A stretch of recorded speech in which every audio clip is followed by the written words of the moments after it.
السلام عليكم ورحمة الله وبركاته. الحمد لله والصلاة والسلام على رسول الله وعلى آله وأصحابه حزب الله. கண்ணியத்திற்குரிய அல்லாஹ்வுடையார்களே, நபிகள் நாயகம் ஸல்லல்லாஹு அலைஹி வஸல்லம் அவர்களுடைய வரலாற்றை அதன் படிப்பினைகளோடு தொடர்ந்து நாம் கேட்டு வருகிறோம்.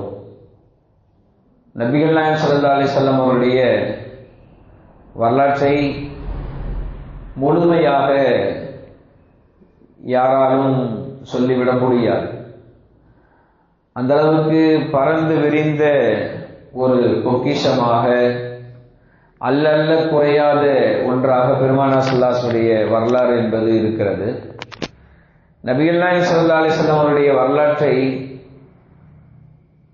நாம் எல்லோரும் தெரிந்துதான் வைத்திருக்கிறோம். ஆனால் அது ஒரு வரிசையாக நம்மிடத்திலே அது நினைவில் இல்லாமல் இருக்கிறது. இந்த வரலாற்றை நாம் சொல்வதனுடைய நோக்கம் என்னவென்றால், நாம் ஒரு முழுமையாக அந்த ஒரு வரிசைப்படி அந்த நபிகள் நாயகம் ஸல்லல்லாஹு அலைஹி வஸல்லம் வரலாற்றை தெரிந்து கொள்ள வேண்டும் என்பதுதான் இந்த உரையினுடைய நோக்கமாக இருந்து கொண்டிருக்கிறது. நபிகள் நாயகம் ஸல்லல்லாஹு அலைஹி வஸல்லம் அவருடைய வரலாற்றை நாம் இரண்டு பகுதியாக பிரிக்கலாம். ஒன்று, நபித்துவத்திற்கு முன்னால் உள்ள வாழ்க்கை, நபித்துவத்திற்கு பின்னால் உள்ள வாழ்க்கை. நபிகள் நாயகம் ஸல்லல்லாஹு அலைஹி வஸல்லம் அவர்கள் நபி பட்டத்தை 40வது வயதில் பெற்றார்கள் என்று நமக்கு தெரியும். அதுவரையிலும் உள்ளான வாழ்க்கை ஒன்று, ஒரு பகுதி. நபிகள் நாயகம் ஸல்லல்லாஹு அலைஹி வஸல்லம் நபி பட்டம் பெற்றதற்கு பின்னால் வாழ்க்கை ஒரு பகுதி. இதுவரையிலும் அல்லாஹ்வின் கிருபையால் அவர்களின் 40 ஆண்டு கால வாழ்க்கை வரலாற்றை சுருக்கமாக நாம் பார்த்திருக்கிறோம். அதை ஒரு ரீமிக்ஸ் திரும்ப ஒரு நினைவில் கொண்டு வந்துடலாம். ஒரு 5 நிமிஷத்துல அதை நம்ம திரும்ப அப்படியே ஒரு சொல்லிட்டு பிறகு அடுத்த பார்ட்டான இருக்கிற நபிகள் நாயகம் ஸல்லல்லாஹு அலைஹி வஸல்லம் நுபுவத்துக்கு பின்னால் உள்ள வாழ்க்கையை நம்ம பார்க்கிறோம். முதலாவதாக நபிகள் நாயகம் ஸல்லல்லாஹு அலைஹி வஸல்லம் வாழ்க்கையின் வரலாற்றை ஆலமுல் அர்வாஹிலிருந்து நாம் தொடங்குகிறோம். நபிகள் நாயகம் ஸல்லல்லாஹு அலைஹி வஸல்லம் அவர்களை அல்லாஹ் இந்த உலகத்திலே பிறக்கச் செய்வதற்கு முன்னால் நபிமார்களுடைய உயிர்களை எல்லாம் அல்லாஹ் ஒன்று சேர்த்து பின்னால் ஒரு தூதுவரை அனுப்ப போகிறேன், அவர்களை நீங்கள் நம்புகிறீர்களா என்று அல்லாஹு தஆலா உடன்படிக்கை செய்தான். எல்லா நபிமார்களும் அவ்வாறே செய்வோம் என்று அவர்கள் உடன்படிக்கை எடுத்துக்கொண்டார்கள். அது முதல் கட்டம். அடுத்ததாக நாம் நபிகள் நாயகம் ஸல்லல்லாஹு அலைஹி வஸல்லம் அல்லாஹு தஆலா பிறப்பதற்காக தேர்ந்தெடுத்த பூமி புனித மண்ணாகிய மக்கா, காபா இருக்கிற பகுதி. அந்த காபா எப்படி உருவானது? அல்லாஹ் மலக்குகள் மூலமாக காபாவை உலகத்தில் முதலில் கட்டினான். பிறகு ஆதம் அலைஹிஸ்ஸலாம் அவர்கள் காபத்துல்லாவை கட்டினார்கள். ஆதம் அலைஹிஸ்ஸலாம் அவர்கள் அந்த இதிலிருந்து, அதாவது ஆதம் அலைஹிஸ்ஸலாம் அவர்கள் அவர்கள் வாழ்ந்த காலத்திலேயே அவர்கள் இந்தியாவிலிருந்தெல்லாம் பல ஹஜ்ஜுகள் செய்திருக்கிறார்கள் என்று நாம் பார்த்தோம். காபத்துல்லாவோடான தொடர்பு ஆதம் அலைஹிஸ்ஸலாம் அவர்களுக்கு எல்லா நபிமார்களுக்கும் இருந்து கொண்டே இருந்தது. நூஹ் நபி அலைஹிஸ்ஸலாம் அவருடைய காலத்தில் ஏற்பட்ட அந்த வெள்ளப்பிரளயத்தில் காபா அழிக்கப்பட்டு விட்டது. அதனுடைய அஸ்திவாரம் மாத்திரம்தான் இருந்தது. அதற்கு பின்னால் வந்த நபிமார்கள் எல்லாம் அந்த அஸ்திவாரத்தை தான் வலம் வந்து கொண்டிருந்தார்கள். அந்த அஸ்திவாரத்தை தான் வலம் வந்து கொண்டிருந்தார்கள். இந்த சூழ்நிலையில் அல்லாஹ் தஆலா இப்ராஹிம் அலைஹிஸ்ஸலாம் அவர்களின் மூலமாக அல்லாஹ் காபாவை திரும்ப கட்டச் செய்தான். அந்த அஸ்திவாரத்திலிருந்து இப்ராஹிம் அலைஹிஸ்ஸலாம் அவர்கள் அந்த குடும்பத்தினர்களை அங்கே புனித மக்கா நகரத்திலே விட்டுவிட்டு வந்தார்கள். அந்த குடும்பத்தினர்களாகிய ஹாஜரா அம்மையார்களும் அவர்களும் இஸ்மாயில் அலைஹிஸ்ஸலாம் அவர்களும் அங்கு வாழ்ந்து கொண்டிருந்தார்கள். ஜம்சம் நீரூற்று வந்த பிறகு அங்கே மக்கள் குடியேற ஆரம்பித்தார்கள். அதற்கு பிறகுதான் காபா கட்டப்பட்டது. மக்கள் குடியேற ஆரம்பித்தார்கள். ஜுர்ஹும் குலத்தினர்கள் என்கிற ஒரு குலத்தினர்கள் தான் முதலாக அந்த காபத்துல்லா இருக்கிற பகுதிக்கு குடி வருகிறார்கள். அந்த ஜுர்ஹும் கோத்திரத்திலிருந்து தான் இஸ்மாயில் அலைஹிஸ்ஸலாம் அவர்கள் தனக்கு மனைவியை தேர்வு செய்தார்கள். இப்ராஹிம் அலைஹிஸ்ஸலாத்துடைய மகன் இஸ்மாயில் அலைஹிஸ்ஸலாம் அவர்கள் ஜுர்ஹும் கோத்திரத்திலிருந்து தனக்கு மனைவியை தேர்வு செய்தார்கள். இப்படியே அங்கே காபத்துல்லா இருக்கிறது. காபா கட்டப்பட்டு ஹஜ்ஜுக்கு இப்ராஹிம் அலைஹிஸ்ஸலாம் அவர்கள் அழைப்பு கொடுத்தார்கள். அதற்கு பின்னால் மக்கள் எல்லாம் ஹஜ் செய்து கொண்டிருந்தார்கள். இப்படியே அங்கே எப்போது தண்ணி வர ஆரம்பித்ததோ அங்கே மக்கள் குடியேற ஆரம்பித்து விட்டார்கள். இது காபா உருவான வரலாறு. இந்த காபத்துல்லாவிலே முதலாக இந்த ஜுர்ஹும் கோத்திரத்தினுடைய அந்த பராமரிப்பில் தான் காபா இருந்து கொண்டே இருக்கிறது. இதை பார்த்த பனு குஸா என்கிற கோத்திரத்தார்கள் அந்த காபாவை அபகரிக்க திட்டமிட்டு அவர்களோடு போர் செய்து அந்த பனு குஸா என்கிற கோத்திரத்தார்கள் காபாவை தங்கள் வசம் அபகரித்துக் கொண்டார்கள். ஜுர்ஹும் கோத்திரத்தார்களை விரட்டி விட்டார்கள். அந்த காபா பகுதியிலிருந்து அவர்களை விரட்டி விட்டார்கள்.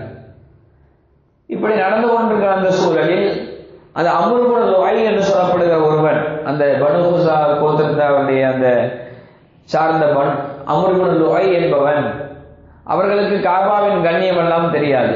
எங்கோ பார்த்த சிலையை கொண்டு வந்து காபாவிலே உள்ளே வைத்து விட்டான். ஒரு சிலை வந்த பிறகு திரும்ப காபத்துல்லாவுக்குள் பல சிலைகள் வர ஆரம்பித்தது. 370 சிலைகள் காபத்துல்லாவுக்குள் வந்துவிட்டது. இப்படியே காலம் உருண்டோடி கொண்டிருக்கிறது. அந்த நேரத்திலே குஸை என்று சொல்லப்படுபவர், அவர்தான் பெருமானார் ஸல்லல்லாஹு அலைஹி வஸல்லம் 4வது பாட்டனார். அவர்களிடத்திலே போர் செய்யாமலேயே அந்த காபத்துல்லாவை தங்கள் வசம் கொண்டு வந்து விடுகிறார். இப்போ பெருமானார் ஸல்லல்லாஹு அலைஹி வஸல்லம் அந்த பரம்பரை அந்த காபா இருக்கிற பகுதிக்குள்ள வந்துட்டார்கள் குஸை. ஆனாலும் அந்த சிலை வணக்கம் என்பது அவர்களிடத்திலே தொடர்ந்து கொண்டேதான் இருந்தது. இந்த குஸை என்கிற பரம்பரையில் தான் பெருமானார் ஸல்லல்லாஹு அலைஹி வஸல்லம் அவர்கள் பிறக்கிறார்கள். குஸை, அவருடைய மகன் ஹாஷிம், அவருடைய அதாவது குஸையுடைய மகன் ஹாஷிம், ஹாஷிமுடைய மகன் அப்துல் முனாஃப், அவருடைய மகன் அப்துல் முத்தலிப், பெருமானார் ஸல்லல்லாஹு அலைஹி வஸல்லம் பாட்டனார். அந்த அப்துல் முத்தலிபுடைய பல மகன்களில் அப்துல்லா என்கிற மகனுக்கு பிறந்தவர் தான் பெருமானார் ஸல்லல்லாஹு அலைஹி வஸல்லம் அவர்கள். தாய் பெருமானார் ஸல்லல்லாஹு அலைஹி வஸல்லம் தந்தை பெயர் அப்துல்லா, தாயார் பெயர் ஆமினா. பெருமானார் ஸல்லல்லாஹு அலைஹி வஸல்லம் பிறக்கிற சமயத்திலே அவர்கள் பெருமானார் ஸல்லல்லாஹு அலைஹி வஸல்லம் கிபி 571 ஆண்டு ஏப்ரல் மாதம் 20ஆம் தேதி ரபியுல் அவ்வல் பிறை 12 திங்கட்கிழமை பிறந்தார்கள். அவர்கள் பிறந்த போது நடந்த அதிசயங்கள் என்னென்னவெல்லாம் நடந்தது என்று நாம் பார்த்தோம். அடுத்து பெருமானார் ஸல்லல்லாஹு அலைஹி வஸல்லம் தந்தை அவர் கருவிலே 6 மாத குழந்தையாக இருக்கிற போதே அவர் வஃபாத் ஆயிட்டார். பெருமானார் ஸல்லல்லாஹு அலைஹி வஸல்லம் அவர்களுக்கு பால் கொடுத்த பல தாய்மார்களில் பிரபலமானவர் ஹலீமா ரலியல்லாஹு அன்ஹா அவர்கள். பெருமானார் ஸல்லல்லாஹு அலைஹி வஸல்லம் அவர்களுக்கு 4 வயதாக இருக்கிற போது அவருடைய நெஞ்சம் பிளக்கப்பட்டு ஜம்ஸம் நீரால் கழுவப்பட்டது. பெருமானார் ஸல்லல்லாஹு அலைஹி வஸல்லம் அவர்களுக்கு 6 வயதாக இருக்கிற போது நாயகம் ஸல்லல்லாஹு அலைஹி வஸல்லம் தாயார் ஆமினா அவர்கள் வஃபாத்தானார்கள். அதற்கு பிறகு பாட்டனாருடைய பராமரிப்பில் பெருமானார் ஸல்லல்லாஹு அலைஹி வஸல்லம் வருகிறார். அப்துல் முத்தலிபுடைய பராமரிப்பில் பெருமானார் ஸல்லல்லாஹு அலைஹி வஸல்லம் 8 வயதாக இருக்கிற போது அவர் வஃபாத் ஆயிட்டார். அதற்கு பிறகு பெருமானார் ஸல்லல்லாஹு அலைஹி வஸல்லம் பெரிய தந்தை அபூ தாலிப் அவர்கள் பெருமானார் ஸல்லல்லாஹு அலைஹி வஸல்லம் அவர்களை வளர்க்கிற பொறுப்பை ஏற்றுக்கொள்கிறார்கள் 8வது வயதில். 12வது வயதிலே பெருமானார் ஸல்லல்லாஹு அலைஹி வஸல்லம் அவர்கள் சிரியாவுக்கு தன்னுடைய பெரிய தந்தையோடு வியாபார நிமித்தமாக செல்கிறார்கள். அங்கே புகைரா என்கிற பாதிரியார் பெருமானார் ஸல்லல்லாஹு அலைஹி வஸல்லம் அடையாளங்களை எல்லாம் பார்த்து அவர் எப்போதும் கண்டுகொள்ளாத அவர் அவர்களுக்கு விருந்தளித்தார். இவர் பின்னால் நபியாக வரப்போவார் என்கிற முன் செய்திகள் எல்லாம் சொன்னார். பெருமானார் ஸல்லல்லாஹு அலைஹி வஸல்லம் அந்த சிறுவயது அந்த 12 வயதிற்கு பின்னாலான வாழ்க்கை என்பது அவர்கள் ஆடு மேய்க்கிற பணியில் ஈடுபட்டார்கள், மக்கள் சேவைகளில் ஈடுபட்டார்கள். அல்லமீன், அஸ்ஸாதிக், நம்பிக்கையாளர், உண்மையாளர் என்ற பட்டங்களை பெருமானார் ஸல்லல்லாஹு அலைஹி வஸல்லம் சிறுவயதிலேயே பெற்றார்கள். எல்லோருடைய நம்பிக்கைக்கு பாத்திரமானவராக பெருமானார் ஸல்லல்லாஹு அலைஹி வஸல்லம் இருந்தார்கள். அவருடைய இளமை கால வாழ்க்கையை பொறுத்தவரையில் அவர்கள் ஒருபோதும் மது அருந்தியதில்லை, ஒருபோதும் சூதாடியதில்லை. அரபியர்களுடைய பழக்கம் என்னவென்றால் எப்பவாவது வியாபாரத்துக்கு போவார்கள், மீதி எல்லாம் சும்மா தான் இருப்பாங்க. எப்பவாவது வியாபாரத்துக்கு சந்தைகளுக்கு வெளியே போவாங்க, பிறகு அங்கிருந்து வர சம்பாதித்தை வச்சு சும்மா தான் இருப்பாங்க. அதனால அவங்களுக்கு என்னன்னா பொழுதுபோக்கே மதுதான். மது, சூதாட்டம், இசை, நடனம் போன்ற எந்த விதமான தவறான காரியங்களிலும் பெருமானார் ஸல்லல்லாஹு அலைஹி வஸல்லம் ஈடுபடவில்லை. அதே போல அவர்கள் சிலையை ஒருபோதும் வணங்கியதில்லை. அவர்களுடைய ஔரத் வெளிப்பட்டதில்லை, அவருடைய மறைவிடம் வெளிப்பட்டதில்லை. தொப்புளுக்கு முட்டிக்காலுக்கு வெளிப்பட்ட பகுதியை அவர்கள் வெளிப்படுத்தி காட்டியதே இல்லை. அப்படிப்பட்ட ஒரு இளமையில் புனிதமான வாழ்க்கையை பெருமானார் ஸல்லல்லாஹு அலைஹி வஸல்லம் அவர்கள் மேற்கொண்டார்கள். 25வது வயதில் நபிகள் நாயகம் ஸல்லல்லாஹு அலைஹி வஸல்லம் அவர்கள் திருமண ஹதீஜா ரலியல்லாஹு அன்ஹா அவர்களுடைய வியாபார சரக்கை எடுத்து சென்று சிரியாவில் வியாபாரம் செய்கிறார்கள். மிகப்பெரிய நாணயத்தையும் மிகப்பெரிய அவருடைய அந்த வியாபார திறமையையும் பார்த்த ஹதீஜா ரலியல்லாஹு அன்ஹா அவர்கள் பெருமானார் ஸல்லல்லாஹு அலைஹி வஸல்லம் திருமணம் செய்ய விரும்புகிறார்கள். இருவருக்கும் திருமணம் நடக்கிறது. ஹதீஜா ரலியல்லாஹு அன்ஹா அவர்களோடு ஒரு அற்புதமான வாழ்க்கையை பெருமானார் ஸல்லல்லாஹு அலைஹி வஸல்லம் வாழ்ந்தார்கள்.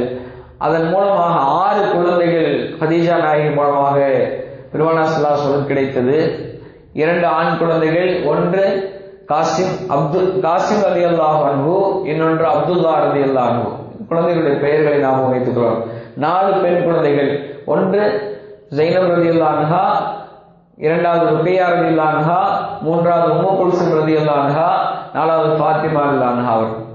இந்த இவர்களுடைய வாழ்க்கையும் நாம் பார்த்தோம். இவர்களுடைய வாழ்க்கையும் எப்படி நாம் பெருமானார் ஸல்லல்லாஹு அலைஹி வஸல்லம் குழந்தைகளை, பெண் குழந்தைகளை ஞாபகம் வைத்துக் கொள்கிறோமோ, ஆண் குழந்தைகளை ஞாபகம் வைத்துக் கொள்கிறோமோ, மருமகன்களையும் ஞாபகம் வைத்துக் கொள்ள வேண்டும்.